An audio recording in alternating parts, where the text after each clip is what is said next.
Super. Alors, bonjour à toutes et tous. Et docteur Nelson, je m'excuse de vous avoir volé la vedette ce matin. Donc, j'espère que vous me tiendrez par rigueur. Je suis Levinson Jean-Louis. Pour les étudiants qui ne me connaissent pas, je suis enseignant-chercheur à l'IES depuis maintenant 2 ans. J'ai l'honneur ce matin de présider le jury pour cette journée de soutenance des étudiants en économie et gestion pour le grade de master. Les autres membres du jury sont en toute nature Dr Christophe Providence et Dr Nelson Sylvestre, tous deux étant avec la double casquette rapporteur et directeur de recherche, si j'ai bien compris. Chers étudiants, je tiens à vous rappeler, comme Dr Providence vient de le faire, que vous vous disposez tous d'une durée maximale de 15 minutes pour présenter au jury votre travail, sur lequel vous allez être questionné après votre présentation. Sachez que vous devez répondre à toutes les questions du jury. Donc, sans perdre de temps, nous allons commencer avec la première vague de soutenance pour ce matin, avec l'étudiant Paul-Élisée Saint-Sauveur. Vous avez présenté, chers étudiants Saint-Sauveur, un mémoire intitulé « Risques, pays et dette souveraine. Quelle évaluation pour quelle soutenabilité pour les pays les plus endettés ?» en vue de l'obtention du grade de master, comme je l'ai dit. Donc, vous avez la parole et vous avez 15 minutes maximum pour présenter votre travail. On vous écoute, chers étudiants.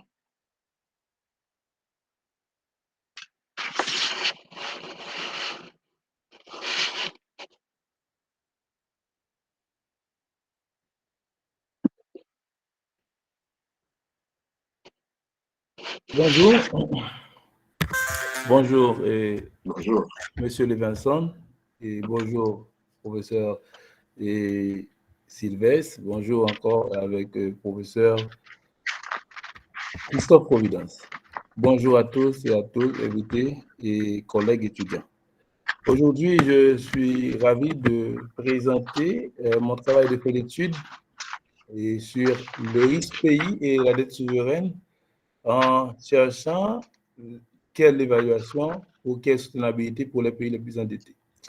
Donc, c'est un travail de recherche qui a beaucoup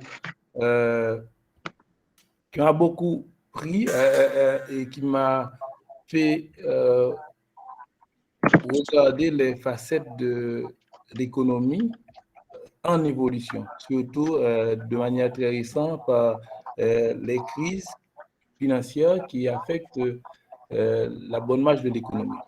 Donc, notre exposé se fera en regardant la problématique, la méthodologie, les résultats et les conclusions que nous avons jugé normal et nécessaire de trouver dans le travail.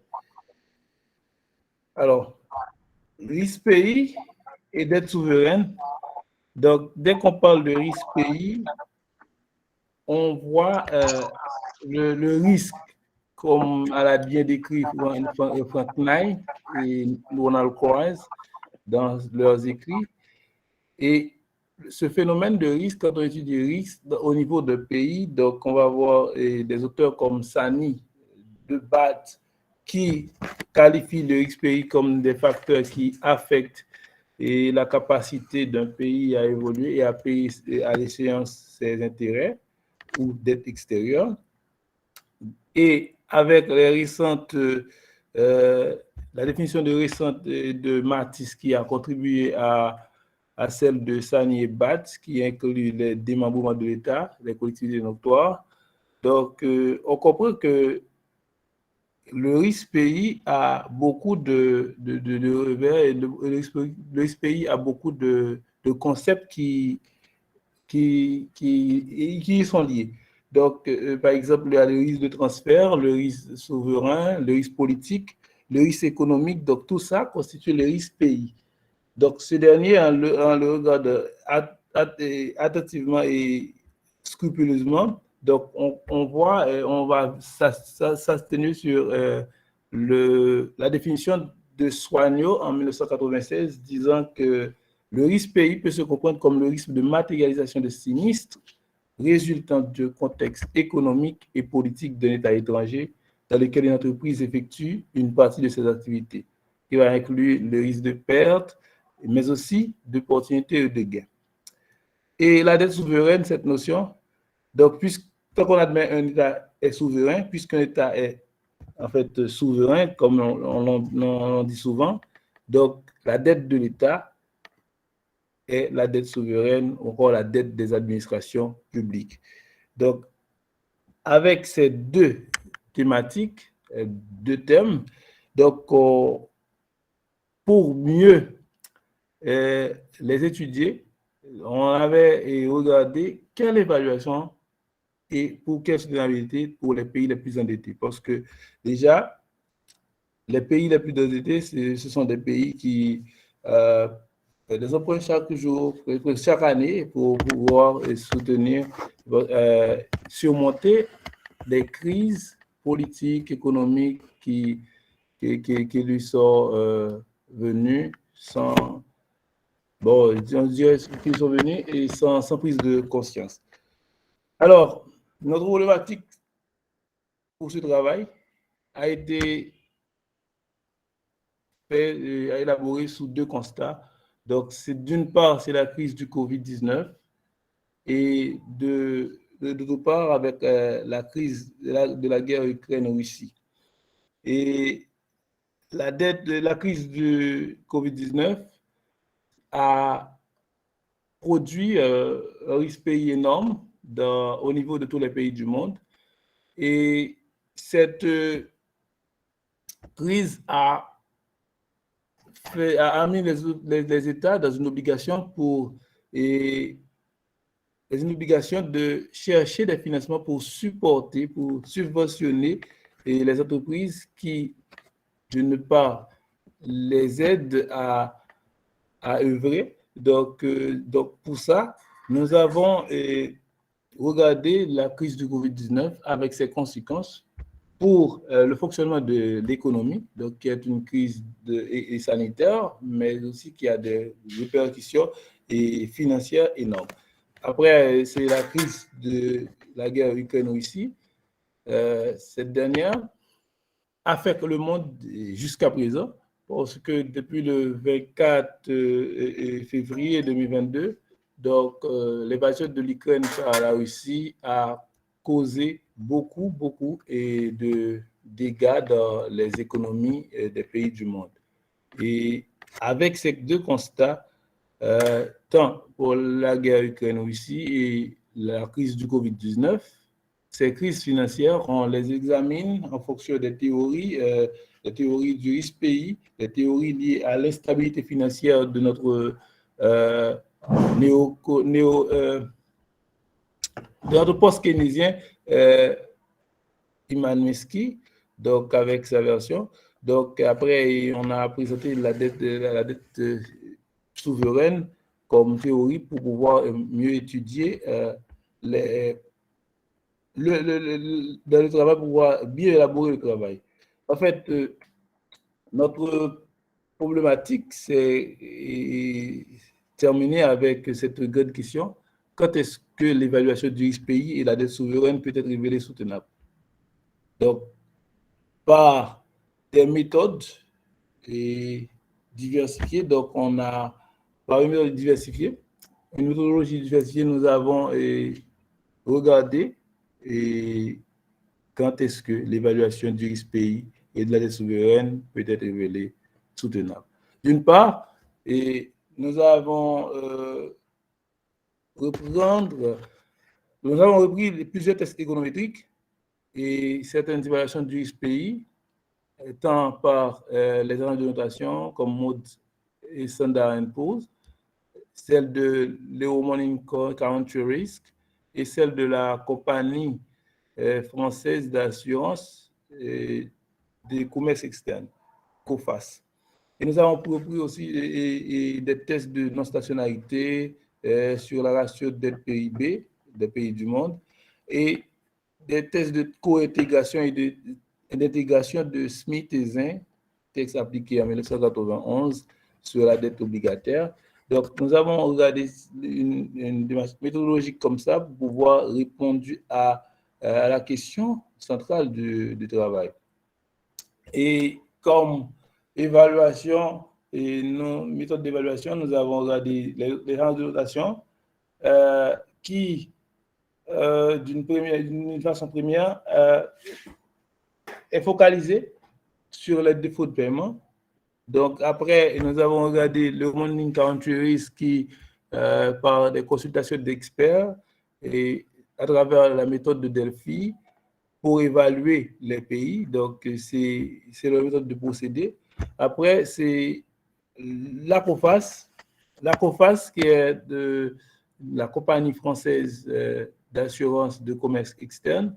Dans ce cas, dans le cadre d'une démarche d'agrégation assez voisine des autres, COFAS fournit non pas par une mesure finale, mais des notes à ces pays et des notes depuis 2008.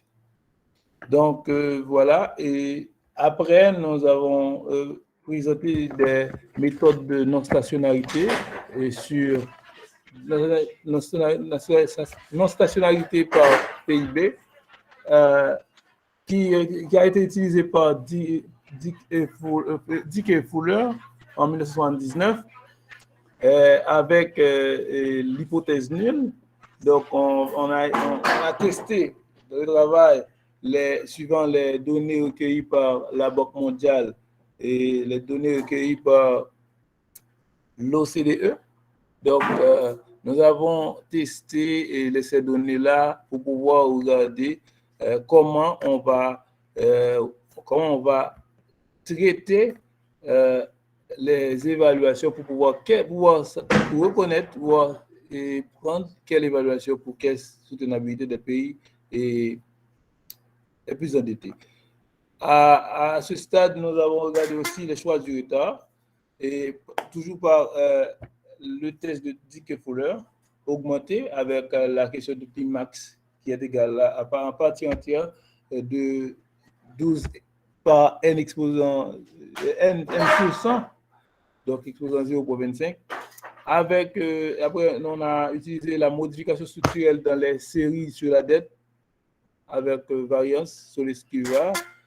Et aussi, nous avons pris les intégrations et co-intégrations de Smith et Zinn en 1991 par la fameuse formule YT égale F moins 1 moins 1 plus YT moins 1 plus. Et l'erreur était. Donc, voilà, et on a présenté les méthodes d'évaluation. Après les méthodes d'évaluation, on a regardé à travers ces crises financières, notamment la COVID. Bon, le monde d'abord, avant la COVID, pendant la COVID et après la COVID, issue de la guerre ukrainienne. Après, on a pu trouver comme résultat pour les pays, pour qu'il y ait de soutenabilité, il faut que bêta, dans une formule comme YT, qui est représentée par les recettes fiscales, va être égal à la constante et bêta, qui est le coefficient, des dépenses publiques et la charge publique, qui est représentée par GT, et le terme aléatoire, qui est l'erreur, était. Donc, dans cette formule-là, nous avons regardé, suivant Mansour, que si bêta est égal à 1, le déficit est alors stationnaire. Donc, il y aura une forte soutenabilité. Et si bêta est supérieur et inférieur à 1, donc il s'agit d'une soutenabilité faible parce que les recettes évoluent dans le même sens que les dépenses dans le temps, mais avec une amplitude moindre. Et aussi, si bêta est égal à 0, il n'existe pas de co-intégration et là, il y aura une absence de soutenabilité. Donc, dans tous les cas, pour qu'il y ait de soutenabilité, il faut que bêta, dans cette formule de Mansour, est égal à 1. Et voilà, mais cette recherche a des limites. Donc, rechercher alors la soutenabilité de la dette publique et du risque pays. Donc, il y a des limites. Une limite théorique pour nous, c'était, on n'a pas vu la dette comme élément de dépendance ou de domination. Et de manière empirique, on n'a pas vu aussi la dette comme, on n'a pas traité un cas particulier. Comme le cas d'Haïti, on n'a pas traité le cas d'Haïti. Bon, bien qu'il y a des recherches qui sont en cours pour la dette de la République d'Haïti vis-à-vis de la France. Donc, cette dette-là, donc Haïti est toujours endetté et parce que la situation d'Haïti, je dirais, dans certains temps, était de manière historique très précaire et très critique. Donc, avec cette dette-là, donc, on n'a pas pris Haïti comme cas, on n'a pas pris ces domaines comme cas, on a fait général. Donc, c'est ça les limites de notre recherche. Donc, en fait, en gros, je dis merci et merci de le travail. Donc, on a pu trouver que il faut que bêta est égal à 1 dans la logique de Mansour avec une formule en prenant les recettes fiscales, les dépenses, y compris la charge de la dette, plus les variables aléatoires. Donc, on va regarder donc, pour que la dette soit soutenable, pour que le risque pays est normal, donc il faut que bêta est égal à 1. Merci beaucoup. Merci le jury de m'avoir donné la chance. Merci encore. Merci, monsieur Saint-Sauveur. Je tiens à vous féliciter pour votre présentation et surtout pour le respect du temps accordé à celle-ci. Et messieurs les membres du jury, maintenant que vous avez entendu la présentation de l'étudiant Saint-Sauveur, je vous invite à prendre la parole pour lui formuler vos questions précises. Je vous rappelle aussi, monsieur les membres du jury, que vous disposez d'environ 15 minutes chacun pour engager un débat questions-réponses avec l'étudiant, et ce pour respecter le timing.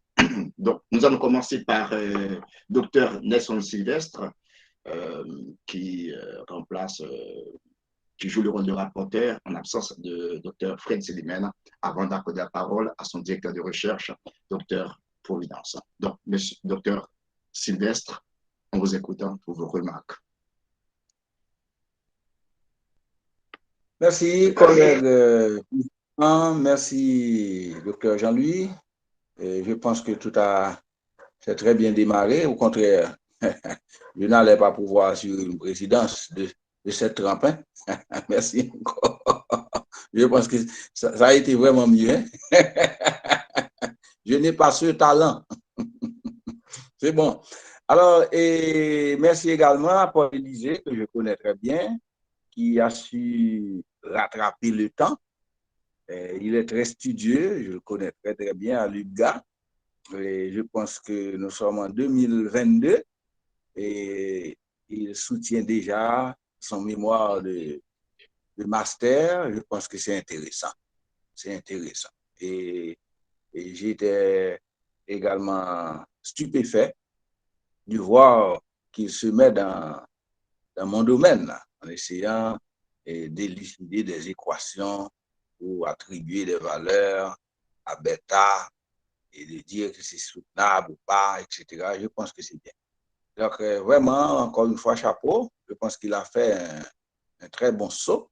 Et ce n'est pas un saut de crapaud. C'est un saut rapide, mais le saut n'est pas un saut de crapaud. Encore une fois, félicitations, Paul Élisée. Eh bien, je suis en quelque sorte un rapporteur de circonstances, mais comme nous le faisons toujours à l'IUS, nous constituons, si vous voulez, le background de tout ce qui se fait, au cas où il y aurait problème. Donc, les textes ont été acheminés à temps et j'ai dû normalement visualiser ces textes-là, et raison pour laquelle je vais pouvoir échanger dans le temps imparti avec toi, Paul Élisée, sur ton texte. Et pour commencer, j'avais moi-même assuré des parties.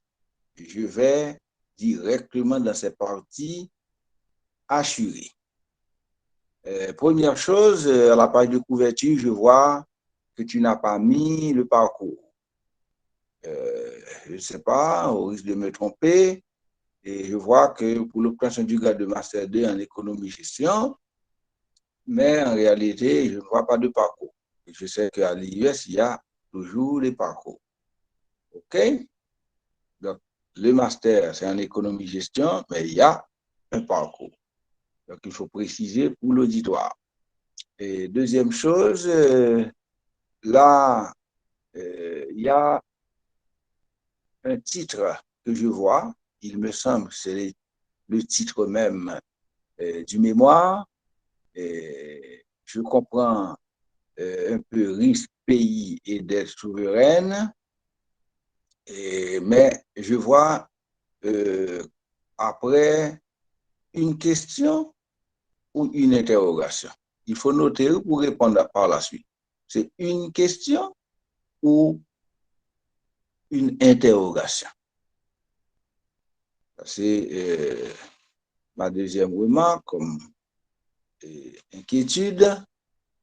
Maintenant, troisième question. En quoi une dette peut-elle être souveraine? On parle de dette.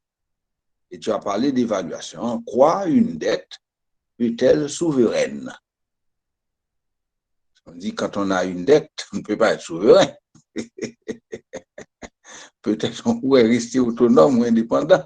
Donc, c'est intéressant de savoir pourquoi, après dette, il y a souveraine. D'accord? Et ça, c'est ma troisième question. Maintenant, si je vais aux dédicaces, je suis très sensible à cela. Et les dédicaces sont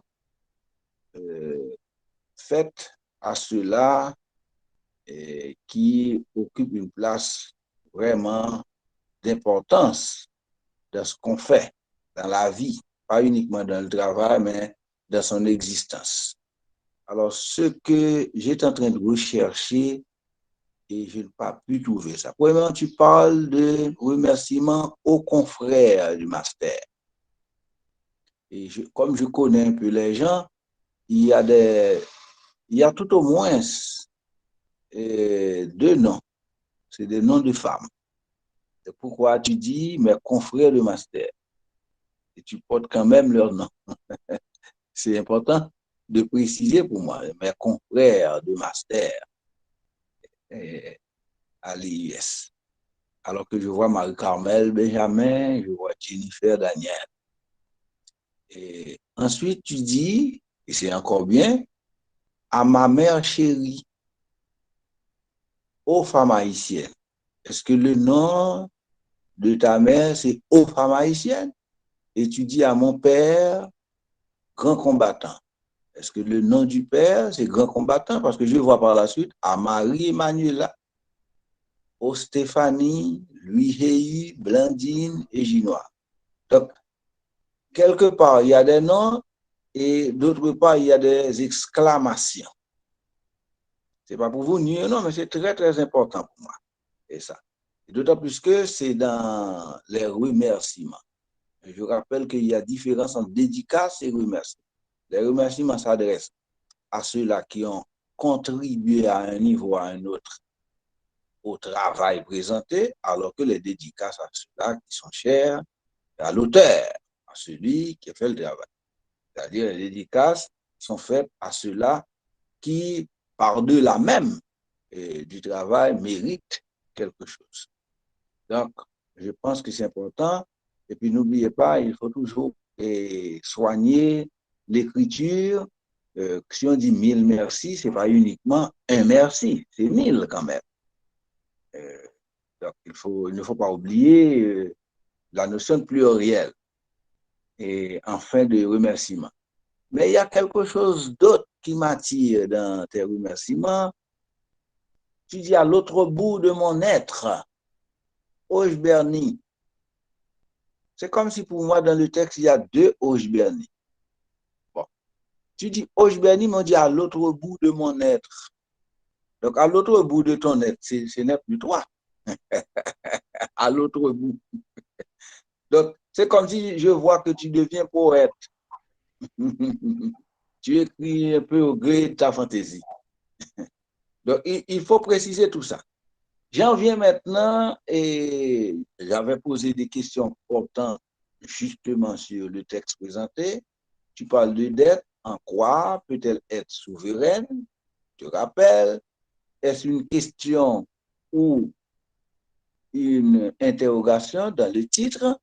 Maintenant, dans le corps du texte, je pense que du travail est fait. Du travail est fait et tu tentes de définir cette question de dette, mais je ne vois pas le concept de dette souveraine. Parce que comme dette, et tu dis là à la page 8, toutes sortes d'engagements financiers pris sous forme d'emprunt par un État, ces collectivités notoires, ces organismes qui en découlent directement. Alors que le concept, c'était dette souveraine. Donc, c'est pourquoi ma question, en quoi une dette peut-elle être souveraine, tient les mots, malgré ce que tu as écrit là. Et, par exemple, je vois que tu as une question de départ, et à mon humble avis intéressant, même s'il faut toujours, n'oubliez pas, inverser le verbe. C'est quand tu dis quand est-ce que, ouais, quand est-ce que l'évaluation, donc c'est comme si l'inversion est noyée ici. Ça aurait été mieux de dire quand l'évaluation du pays de la dette souveraine peut-elle être révélée. Dans ce cas, évaluation du risque. Ouais. Donc, et de la dette. Donc, et sur la base de cette question fondamentale, tu as développé à travers les chapitres d'un point de vue théorique, en essayant de mettre en évidence un modèle économétrique. Et je pense que c'est bien. Et parfois, pour être soutenable, il ne fallait peut-être pas trop mettre l'accent sur l'égalité. Il faudrait peut-être mettre l'accent sur une inégalité supérieure ou égale. Parce qu'à la vérité, quand on se limite à un, on est encore dans, si vous voulez, une zone de mutation. Alors que quand c'est supérieur ou égal, donc l'égalité devient comme une valeur minimale. Mais on doit à tout instant chercher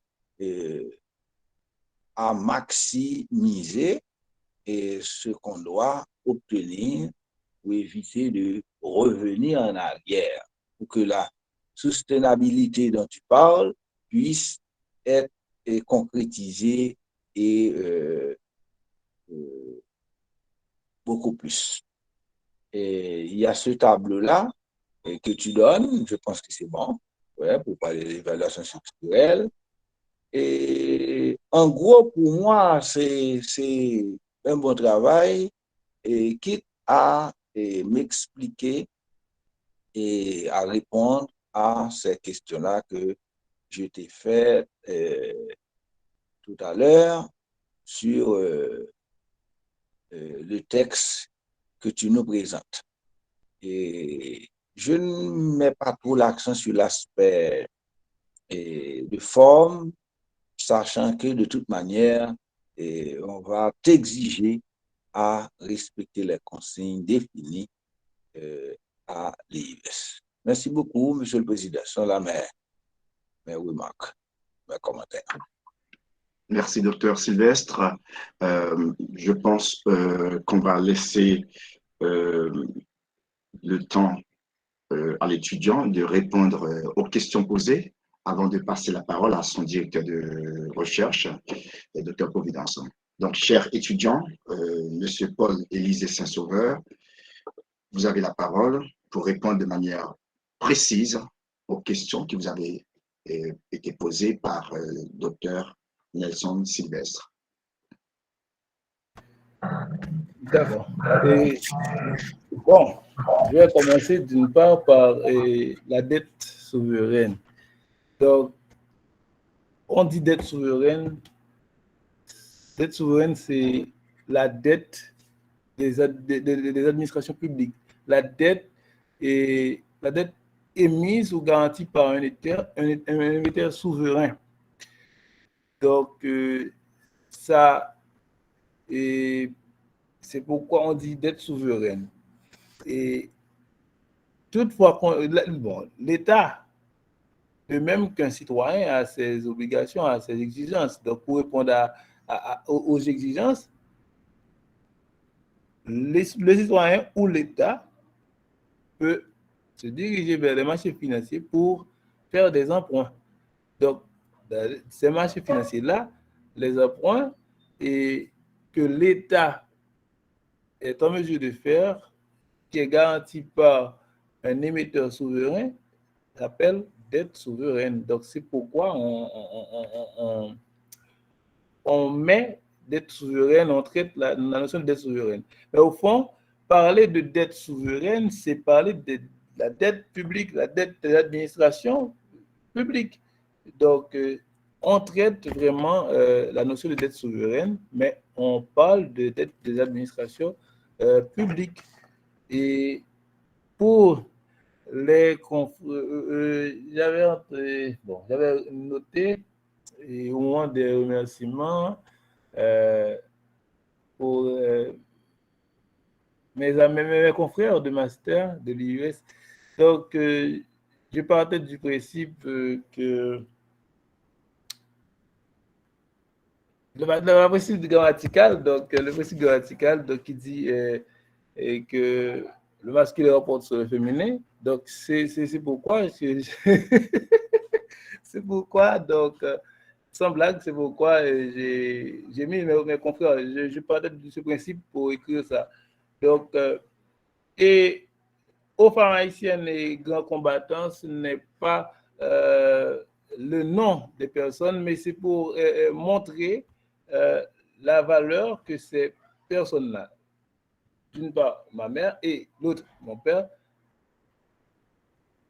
a contribué dans ce travail. Donc, les exclamations, c'est pour dire que c'est pour qualifier leurs travaux, de leurs efforts dans l'élaboration de ce travail de recherche. Et donc, voilà. Après, pour le titre, donc, vous n'avez pas de problème avec le risque pays et dette souveraine. Maintenant, vous allez parler d'interrogation ou question.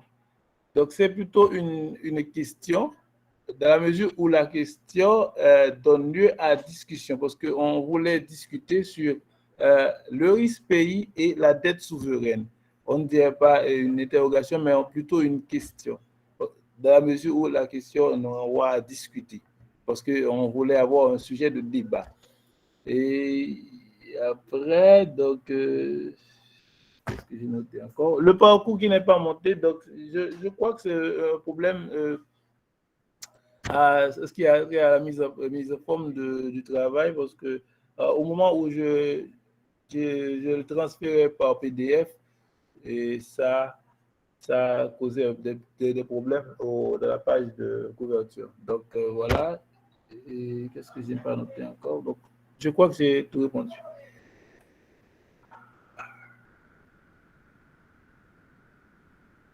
Alors, sachez qu'on n'est pas dans un débat question-réponse protagoniste. Donc, vous avez répondu aux questions du docteur Sylvestre. Reste à lui s'il est satisfait.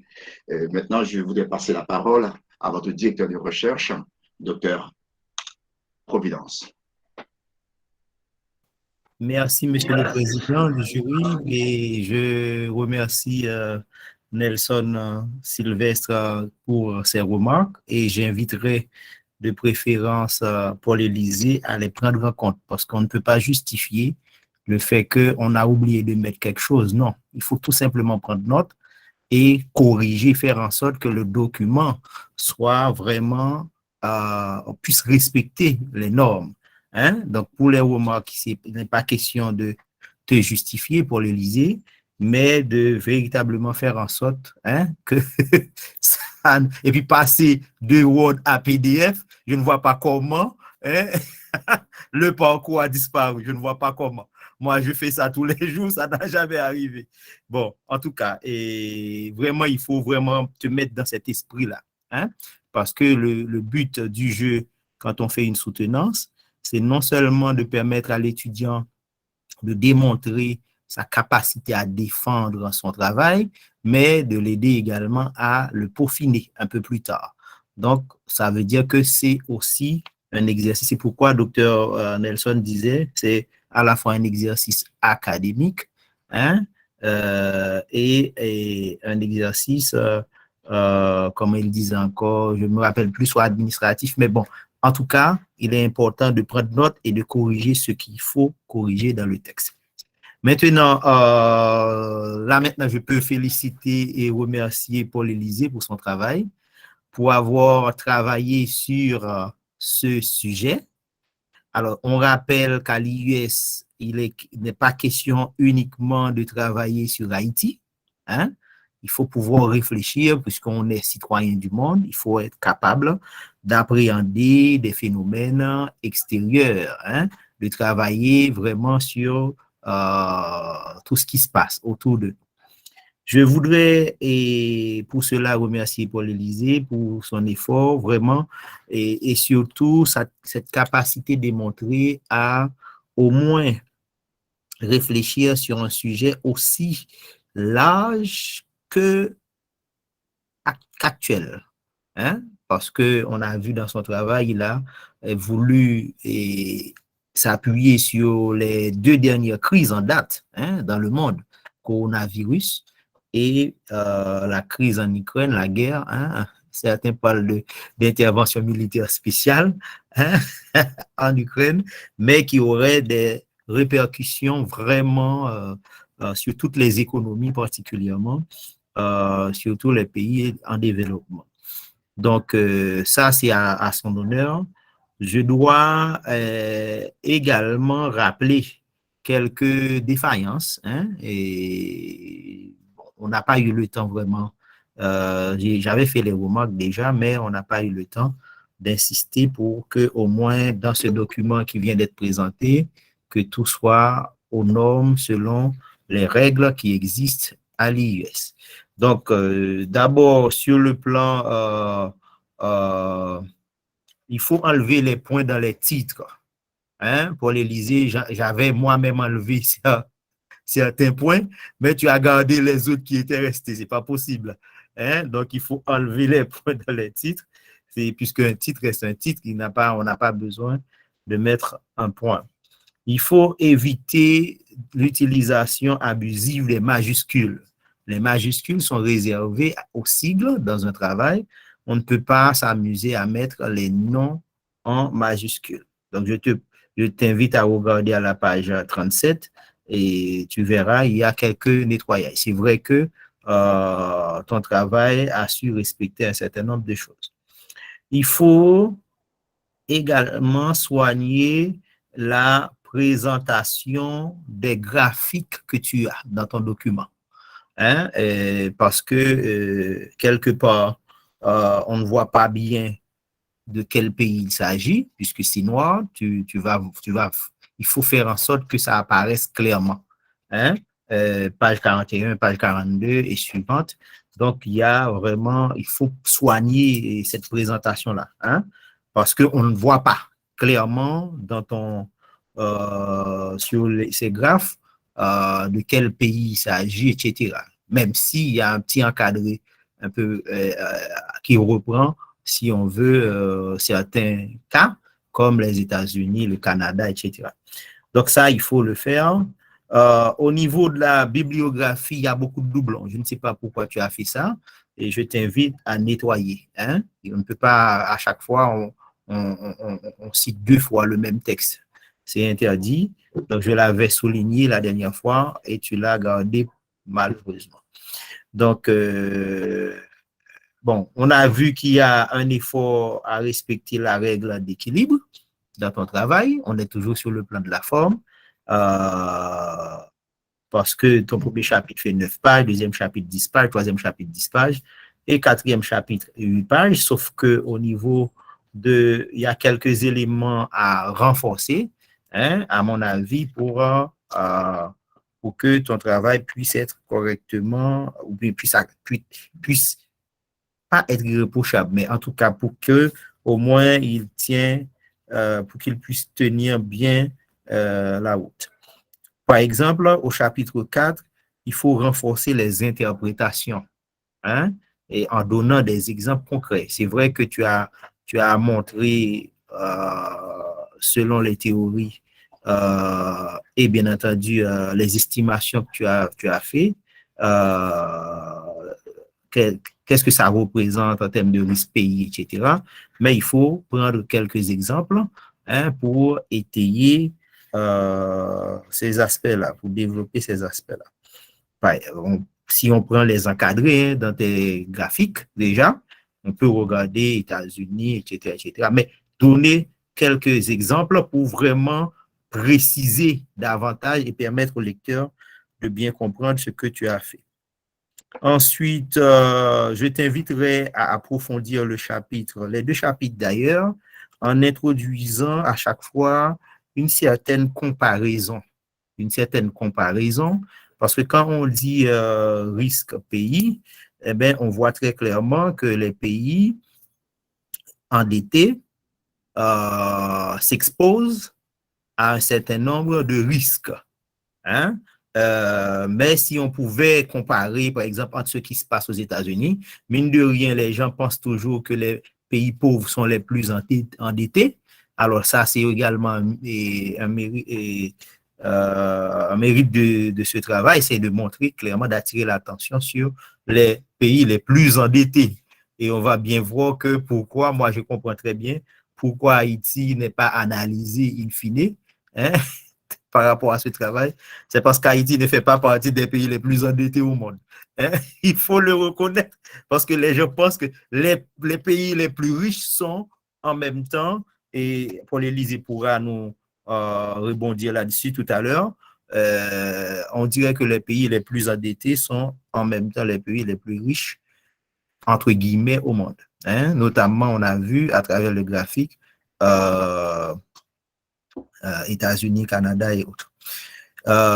Maintenant, j'aurais une question et peut-être juste pour permettre à Paul Élysée de bien asseoir son analyse et de faire comprendre un peu plus son travail. Et qu'est-ce que, en termes d'enseignement, tu peux tirer de la situation des pays développés d'abord, d'un côté, et par rapport aux pays en développement. On ne va pas rentrer trop dans les détails, mais on peut comparer ce qui se passe en termes de dette pays et bien entendu la situation dans les pays, les principaux pays dits industrialisés, développés, par rapport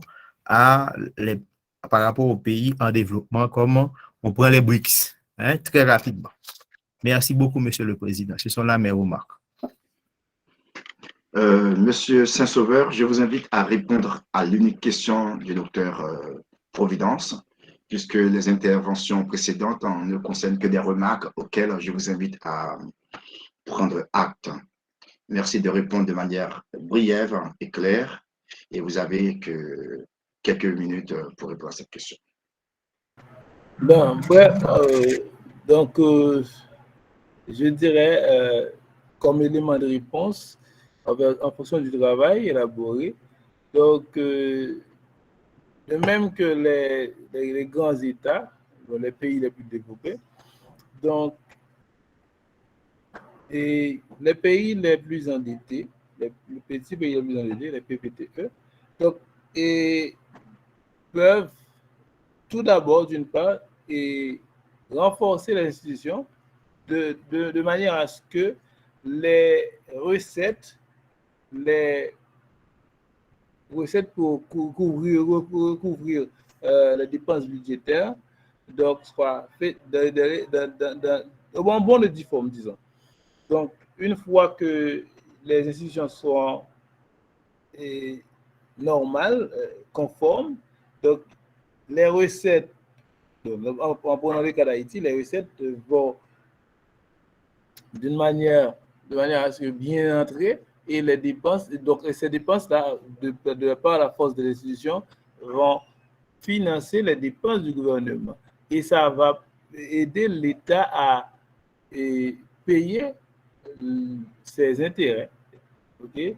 Payer les intérêts pour avancer vers l'avant. Et dès que l'État paie ses intérêts, donc on va arriver à une situation où de réduction de dette.